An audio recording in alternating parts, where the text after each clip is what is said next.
Welcome to This Explainer. Today, we're going to serve as your level-headed guide to demystify the completely wild, often intimidating world of cryptocurrency.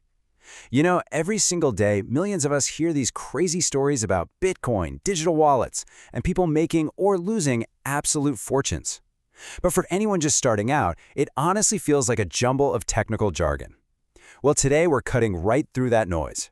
We'll be using some powerful, easy-to-grasp analogies to break down what this technology actually is, how it works, and exactly what you need to know before you even think about getting involved.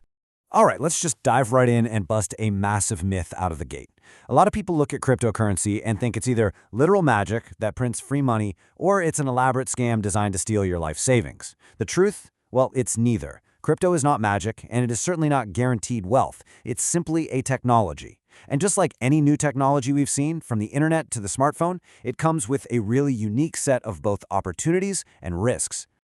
To make sure you're totally prepared, here's our roadmap for the journey ahead. We're going to cover 1. The evolution of money, 2. The blockchain engine, 3. Going beyond just Bitcoin, 4. Security basics, 5. Navigating the risks, and finally 6. Building a smart strategy. Okay, part 1. The evolution of money. To really wrap our heads around cryptocurrency, we first have to recognize that money itself has never been a static thing. It is always changing. Money has constantly evolved to solve our everyday human problems. I mean, think about it. Thousands of years ago, we used the barter system, like trading rice for shoes, but that required a double coincidence of wants, meaning you had to miraculously find a shoemaker who specifically wanted your rice at that exact moment. To solve this, we moved to shells, then to gold, then to paper fiat currencies issued by governments, and today, money is mostly digital anyway. It's just numbers moving around on your banking app. When you look at it this way, digital cryptocurrency isn't some bizarre alien concept. It's simply the logical next step in an evolution that has literally been happening for centuries. Now, think about the old system versus the new one. Traditional money is completely centralized. It's issued by governments and relies on commercial banks acting as middlemen to manage your accounts and approve your transactions.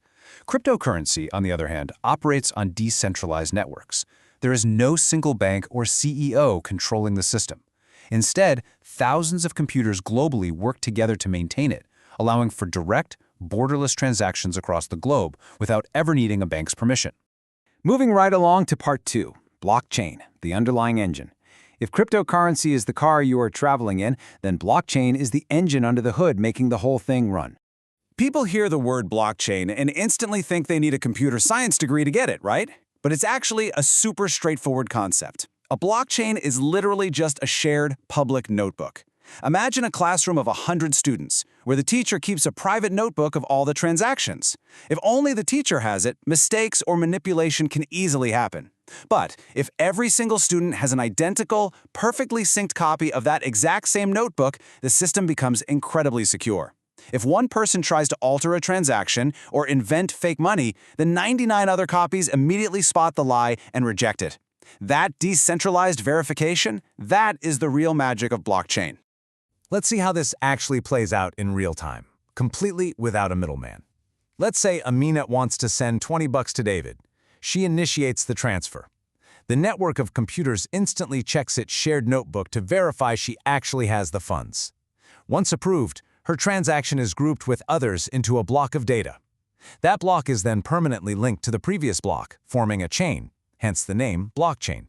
And finally, David receives his funds. It's secure, it's transparent, and it's direct. Okay, part 3, beyond just Bitcoin.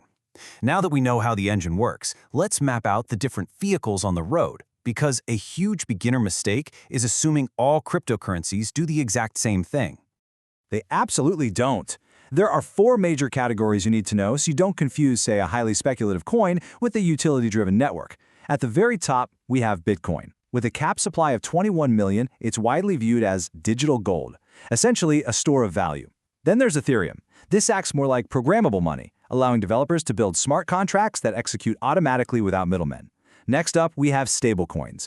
These are designed to hold a steady value, usually pegged 1-to-1 with the US dollar, which gives you a safe harbor from wild price swings. And finally, meme coins. These are literally born from internet jokes. They are highly speculative, extremely volatile, and beginners should approach them with extreme caution. Which brings us to part 4, security, wallets, and keys. As we hand you your survival gear for this digital journey, we seriously have to talk about security. See, in the traditional financial world, the bank protects your money. But in the crypto world, protecting your assets is entirely on you. If you mess this up, there's no 1-800 number you can call to reverse the damage. And a massive misconception we need to clear up right now is how wallets actually work. People think a crypto wallet is like a digital leather pouch holding actual digital coins. It is not. Your coins live permanently on the blockchain. Your wallet is simply a tool, kind of like your ATM card, that holds the cryptographic private keys, proving you own those coins. So remember this absolutely vital rule. A private key should be protected as carefully as a bank vault key. Your private key, which is usually represented by a recovery phrase of 12 to 24 random words, is the master key to your entire vault. Whether you use a hot wallet connected to the internet or a highly secure cold wallet kept offline, whoever holds those words holds the funds. Never screenshot it, never email it, and never ever share it with anyone. Unfortunately, scammers love to exploit newcomers who are eager to get rich quick, so you've got to stay super alert for these common threats. Fake investment platforms will promise you guaranteed daily returns. Phishing attacks will try to trick you into entering your recovery phrase on a fake website. And remember this golden rule. Real customer support, whether from an exchange or a wallet provider, will never, under any circumstances, ask for your recovery phrase. If they do, you are 100% talking to a scammer. All right, part 5, navigating the risks. Because aside from scammers, you also have to navigate the traps set by the market itself. Honestly, in crypto, your biggest enemy usually isn't some shady hacker, it's extreme market volatility combined with your own brain.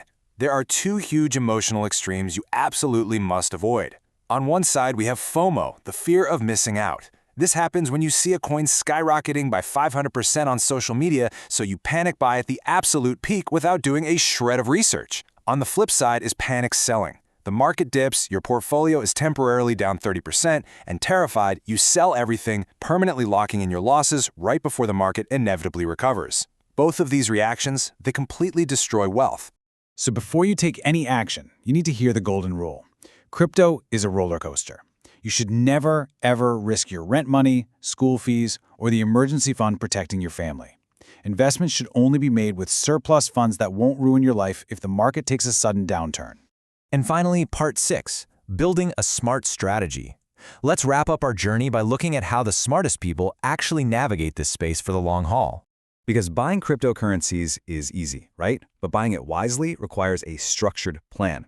Instead of trying to perfectly time the market, which, spoiler alert, is basically impossible, follow a structured process. First, define why you're investing. Second, research the project independently. Third, use a secure, well-known exchange. And fourth, utilize dollar cost averaging, or DCA.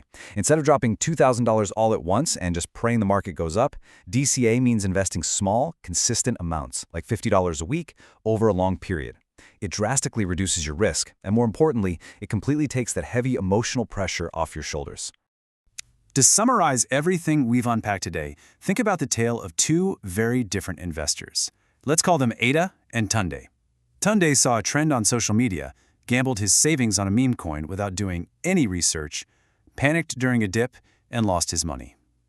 Ada, on the other hand, spent months actually learning. She understood the difference between Bitcoin and an internet joke. She locked down her security, started small with money she could afford to lose, and thought long-term. Be like Ada. Knowledge always comes before action.